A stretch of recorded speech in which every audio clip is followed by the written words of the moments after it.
தேச ஒற்றுமையை வலியுறுத்தி சென்னை எழும்பூரில் தமிழக பாஜகவினர் பேரணியில் ஈடுபட்டுள்ளனர். அந்த காட்சிகளை பார்க்கலாம்.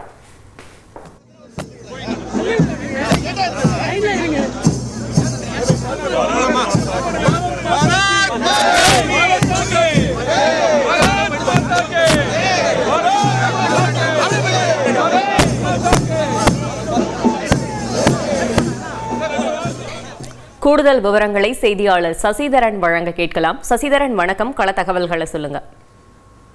இந்திய பாகிஸ்தான் மோதல் எதிரொலியாக தேச ஒற்றுமையை வலியுறுத்தி பாஜக மாநில தலைவர் நயினார் நாகேந்திரன் தலைமையில் இந்த பேரணியானது தற்போது எழும்பூர் பகுதியில் நடைபெற்று வருகிறது. எழும்பூர் எல்ஜி சாலையில் சித்ரா திரையரங்கம் அருகே இந்த பேரணியானது தொடங்கப்பட்டு 1000க்கும் மேற்பட்ட பாஜகவினர் மற்றும் என்சிசி மாணவர்கள், ஓய்வு பெற்ற ராணுவ வீரர்கள் என இந்த பேரணியில் அனைவரும் பங்கேற்றுகிறார்கள்.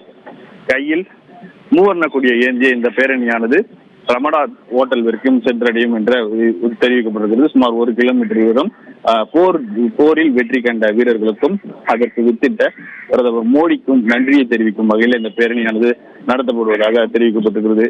இந்த பேரணியில் கூட்டணி கட்சிகளின் தலைவர்களும் பங்கேற்றிருக்கிறார்கள். பெருந்தலைவர் மக்கள் கட்சியின் தலைவர் என்.ஆர். தலபாலன், மேலிட பொறுப்பாளர் சுதாகர் ரெட்டி, அமர் பிரசாத் ரெட்டி, கருநாகராஜன், எச்.ஜ. உள்ளிட்டவர்களும் கலந்திருக்கிறார்கள்.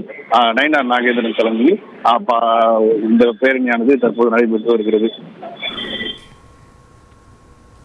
தகவல்களுக்கு நன்றி சசிதரன். உங்கள் தந்திவன் தொலைக்காட்சியில் கணபதியே வருவாய் தினமும் காலை 7 மணிக்கு காண தவறாதீர்கள்.